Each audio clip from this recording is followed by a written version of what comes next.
Okay, so let's jump in. I have my base done already. I have foundation on. I used the Maybelline Fit Me Matte and Poreless, and then I used the NYX HD concealer to do concealing. Then I powdered my face with the Airspun powder, you know, the one, this guy. And I also set my under eyes using an e.l.f. HD under eye thing. Powder thing. Today I am calling this video the watermelon twist because it kind of has that watermelon-y look that a lot of people have been doing this summer. And I just thought it was so pretty, and I'm using my BH Cosmetics 2nd edition 120 colors palette. So I will try to show you as best I can what colors I'm using out of it. So let's start by priming the eyes. I'm going to use this NYX eyeshadow base in the color Skin Tone. Every time I'm like, really NYX Skin Tone. But this stuff is really good because it really does a good job of covering up veins. It works really well for my skin tone. If you have like a lighter skin tone or a darker skin tone than me, this probably would not work for you, but I think they have other colors. And then obviously use whatever eyeshadow primer you want.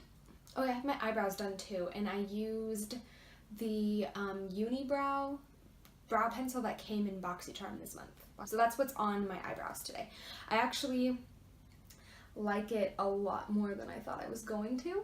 Alrighty then. Now that my eyes are primed, I like to set my eyes with a color that's close to my skin tone right after putting on primer. So I'm gonna use this color right here. This is relatively close to my skin tone. So if you like to set your eyes, use either a translucent setting powder or a eyeshadow that's close to your skin tone. I find this helps set a good base and prevent creasing. Once your eyeshadow is set, we're gonna go into the colors that we're gonna be using. So in this palette on the bottom layer, by the way, if you don't have any of these colors, definitely just check your collection if you have any like super colorful eyeshadows from any other brand or anything like that. And I'll also try my best to describe the color to you because I know it's super bright in here. So I'll do my best to describe the colors to you.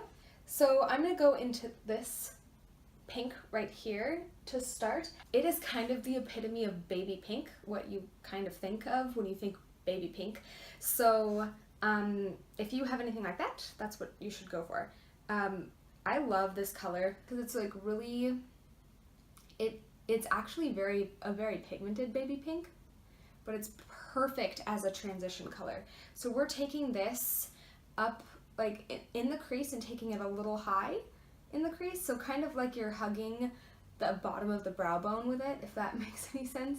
I like to take it back and forth, and then as the product is like totally off of my brush, I'll just go up a little bit to blend out the edge.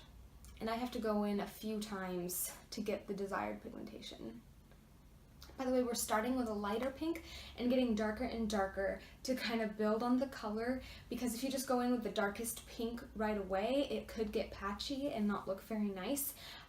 So starting with a lighter color allows to build upon that base and also for it to blend out nicely on the edges and not look so harsh.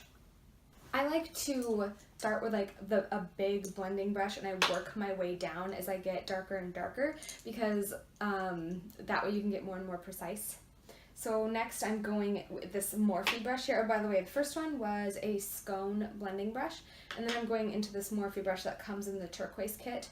And I'm going to go to that color that is right below the first one, right here.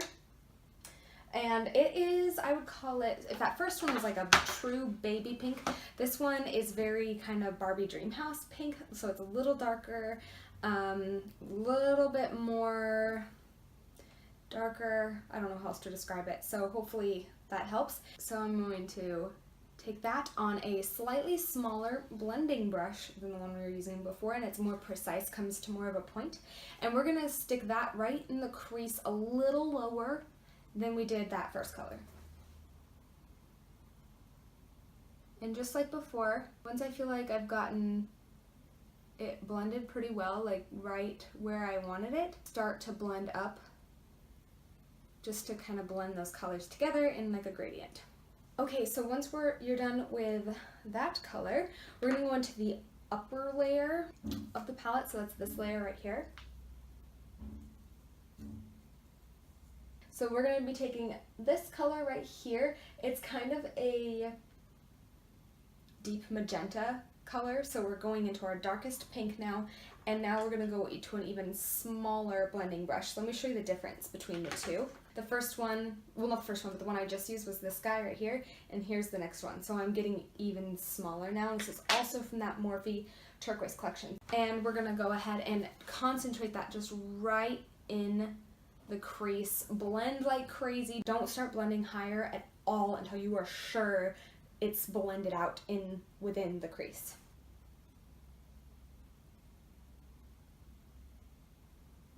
Okay, and to help with any potentially harsh edges, I'm going to go backwards and you go into that second color a tiny bit and blend out the edge there, like right in the crease. And then the first color and blend right on the edges. Remember, hug the brow bone.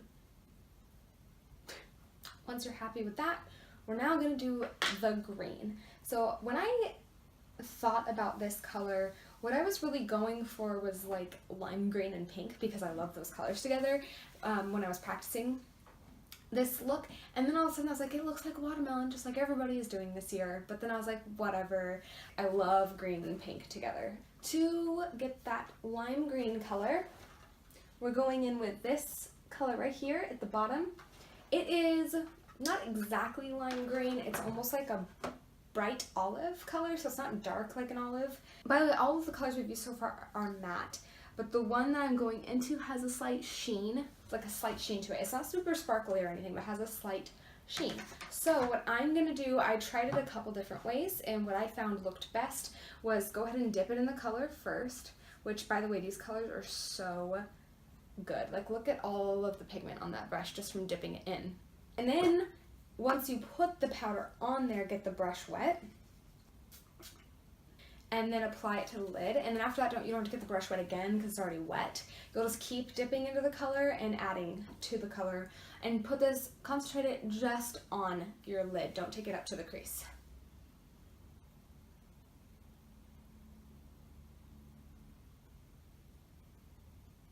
And when I go back to the other eye, I'm going to spray it again. Okay, see how this looks now?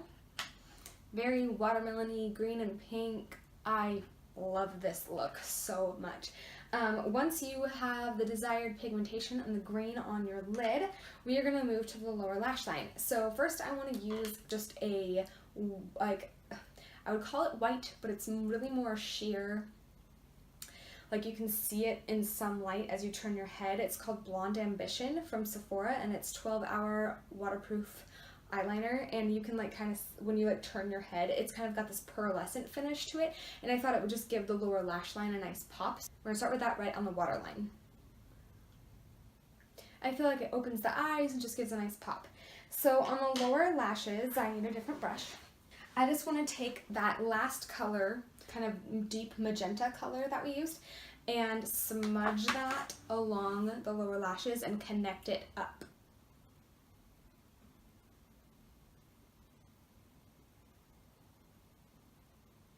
Okay, so when we're done with that, we're gonna go ahead and finish the face. I'm gonna start with bronzer, and I'm going to use Bahama Mama from the Balm Cosmetics to bronze up the skin.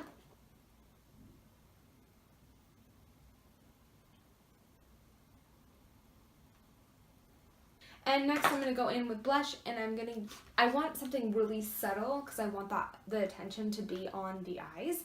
So I'm going with this e.l.f. blush in the shade Glow. It's got a little bit of shimmer in it, but I also kind of do want our skin to be pretty glowy for this look. I'm going to use this Luxie blush brush and just use a little bit for a little bit of color to the cheeks. Okay, whoa. And then I'm going to go in with this Luna highlighter in the color Calypso, and just right here.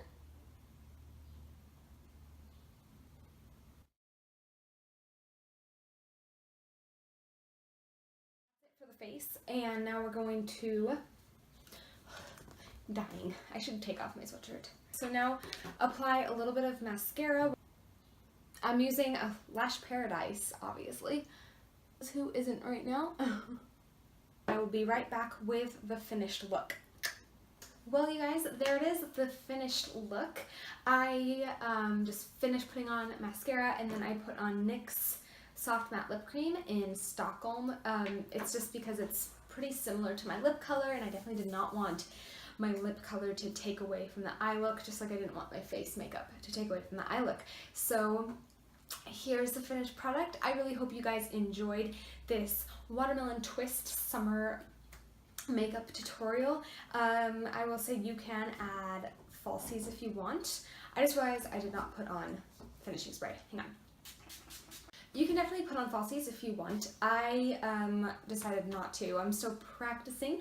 I just posted a video a couple days ago of me trying on falsies for the first time. So you should go watch that and see how that went, and you'll know why I need practice. Please give me requests if there are any other makeup looks you would like to see. As you saw in that palette, I have tons of colors, so go ahead and give me suggestions of what kind of looks you would like to see in upcoming videos. Thanks again for coming, you guys. Please subscribe by hitting that red button down below my video, and I will see you later. See you later, guys. Oh, I didn't do it.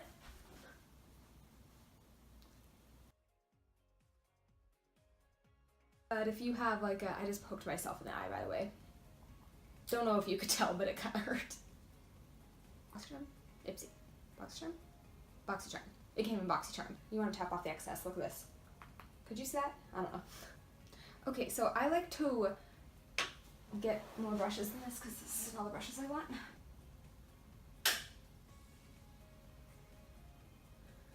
That was a weird noise. I don't know why I'm making that face.